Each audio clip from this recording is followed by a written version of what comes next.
Assalamu alaikum, class 10th. How are you? I hope you are fine. Welcome to the new class, new grade, and you will enjoy it. We hope so. मैंने आज सोचा कि आज math का lecture देते हैं। वैसे math मेरा फेवरेट सब्जेक्ट है। आप में से किस किस का कौन कौन सा फेवरेट सब्जेक्ट है, आप लोग भी कमेंट करके मुझे ज़रूर बताइए। मैथ का चैप्टर नंबर 1 कम्प्लेक्स नंबर्स, आज हम उनके बारे में पढ़ेंगे।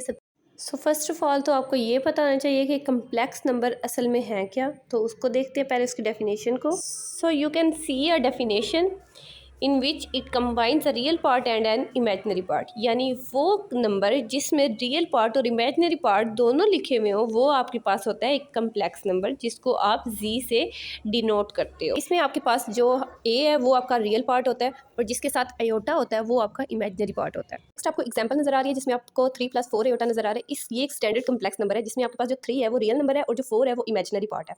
ठीक है, अगर आपके पास सिर्फ इमेजनरी पार्ट दिया जाता है तो तब रियल पार्ट जो होता है वो 0 होता है, और अगर आपको सिर्फ रियल पार्ट दिया हुआ है तो तब आपके पास जो इमेजनरी पार्ट होता है वो 0 होता है। लेकिन सवाल ये है कि इमेजनरी की ज़रूरत क्यों है। तो मैथ के स्टैंडर्ड में हम लोग किसी भी नेगेटिव वैल्यू का स्क्वायर रूट नहीं ले सकते। जब भी आप किसी नेगेटिव वैल्यू का स्क्वायर रूट लेंगे तो वो मैथ एरर आएगा, या अगर आप स्क्वायर रूट को नेगेटिव वैल्यू को उसी के साथ मल्टीप्लाई करते हैं तो भी वो पॉजिटिव ही आंसर आएगा। तो इस सिचुएशन को हल करने के लिए उन जो मैथमेटिशियंस हैं उन्होंने ये इमेजिनरी नंबर निकाले हैं। तो जब आप इमेजिनरी नंबर लेंगे तो तब आप इस प्रॉब्लम को सॉल्व कर सकते हैं। तो इसमें हमारी इसी वजह से जो अयोटा की वैल्यू होती है वो होती है √-1। तो जब आप अयोटा का स्क्वायर ले लेते हैं, ठीक है, तो दोनों तरफ स्क्वायर आ जाता है।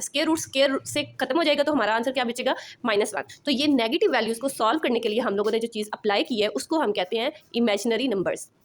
आई होप आपको मेरे लेक्चर की समझ आ गई होगी। अगर आपको माइंड में कोई क्वेश्चन हो तो आप मुझसे लाजमी करें और मेरे चैनल को लाइक करें, सब्सक्राइब करें और शेयर करें।